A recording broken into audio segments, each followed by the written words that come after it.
Hi everyone, Ed Robertson, hoping you're enjoying the holiday weekend. We are taking a few days off ourselves and we'll be back with a brand new edition of TV Confidential next week. In the meantime, we thought we'd bring you what we'll call a blast from the past, an excerpt from one of our conversations that you may have heard before, but probably haven't heard in a long time. We hope you'll enjoy. Hi, this is Barbara Feldon, and you're listening to TV Confidential.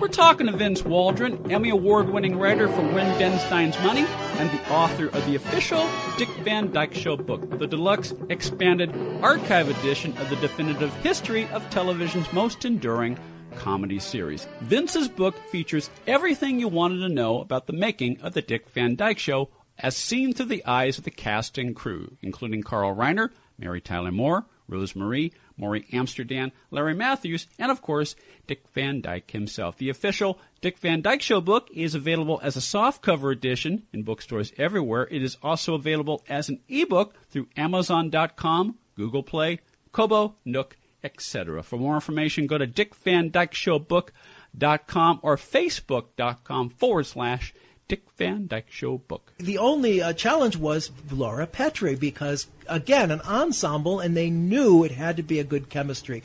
They got Dick Van Dyke because Sheldon had wanted to use. Dick Van Dyke was, they talk about how he was an unknown and then he broke through on Broadway, and that's sort of one of the tropes you hear. But actually, Van Dyke was very well known within the industry because he'd been kicking around. He was a contract player at CBS in the mid-'50s, and they had 2 or 3 pilots just in the years leading up to Dick Van Dyke Show. One of them, at least one of them, was produced by Aaron Rubin, who coincidentally was on the lot doing the Andy Griffith Show with fabulous results, a brilliant writer, and he'd moved west, and Sheldon Leonard immediately, and Danny Thomas glommed onto him and put him into their factory, and so they gave him the Andy Griffith Show once they spun it off, and it was this fabulously, percolating machine, and yet with Dick Van Dyke a year earlier, Aaron Rubin hadn't been able to sell this pilot, and Dick had done a variety show called The Dick Van Dyke Show that was an unsold pilot. And Dick was running out of options, and so he got the opportunity to go to Broadway, and he did a musical comedy review with Burt Lahr, Nancy Walker, either called The Girls Against the Boys or The Boys Against the Girls. I get it confused. It's one of those two. He was in that in 1958, and he was doing a lot of the Rob Petrie jokes that we know, being the drunk guy who comes home and he tries to pretend he's not drunk. That was one of Rob's bits, one of Dick Van Dyke's bits. And Aaron Rubin loved these bits, and so he loved Dick Van Dyke, couldn't sell it. But he was known by people like that. Aaron Rubin would have said to Sheldon Leonard had he had the opportunity, "Oh, by the way, if you're looking for someone to play that writer, Rob Petrie, Dick Van Dyke." But it turns out Sheldon Leonard didn't need that introduction because he had seen Van Dyke in that review I just described, doing this incredible pantomime that was just Dick's, actual. It was really what he was known for, was this incredibly dexterous physical body that could do anything. It was a super great mime and a clown and a character actor.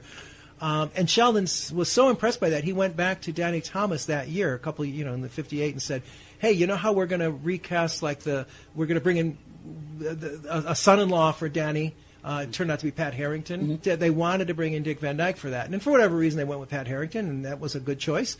But so Dick came that close, and then they wanted the daughter. They were going to recast the daughter, Danny Williams' daughter. And it was going to be this young actress named Mary Tyler Moore. But her nose was too small. Yeah, exactly. Danny Thomas said, no one's going to believe a girl with a little button nose like that is my daughter. So they didn't cast Dick Van Dyke. They didn't cast Laura Petrie, Mary Tyler Moore as Danny Thomas's daughter.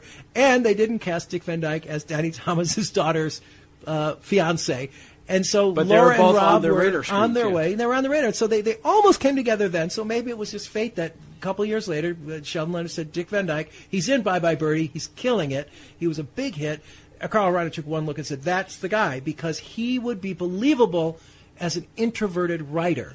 And that was the key they wanted. They wanted the main guy in the show. They'd learned, Sheldon Leonard had learned, if nothing else from Andy Griffith, that you put a funny guy in the middle, surrounded by funny people, to give him something to react to, right? And you get value added. You get not only the funny guy in the middle, Andy Griffith could sing songs and tell stories and do shtick with Opie and Barney, but he really was really good at just sitting there and letting Ain't B Fret or letting Floyd go on at the barbershop. And they thought, whether it was conscious or not, that was sort of ingrained in the house style. And so Sheldon and knew that they wanted someone who could react funny and could really listen and be a believable center. And the key was, from Carl, because Carl is very story-oriented, he said, the guy's an introvert. He's a writer who would be an introvert. And so he doesn't show off. He's not a show-off guy until he needs to. Yeah. When he needs to pitch a joke, he rises to it, and Dick Van Dyke can do that. And so they had the perfect foil for Alan Brady and Mel Cooley and all these characters and Buddy and even his wife. He could come home and he was believable as an introverted guy who was thoughtful.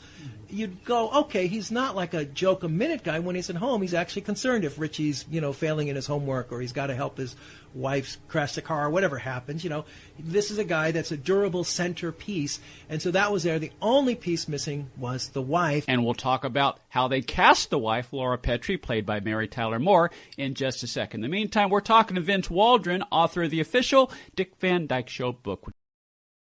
One more item. If you're starting a company, particularly one that is in an emerging market, you know that averting any sort of legal dispute is crucial to your business plan. Our friends at Tectonic Law offer an array of services that can help you avoid and preempt future litigation while also developing and protecting your intellectual property and intangible assets. Tectonic Law serves the needs of a host of emerging industries throughout California and beyond, including industrial designers, beverage makers, artists, farmers, retail stores, health practitioners, wellness experts, cosmetics manufacturers, nonprofit organizations, innovators in sustainable practices, and libraries. Go to tectoniclaw.com to learn more about how Tectonic Law can help your business thrive. tectoniclaw.com. Rock solid representation for groundbreaking industries.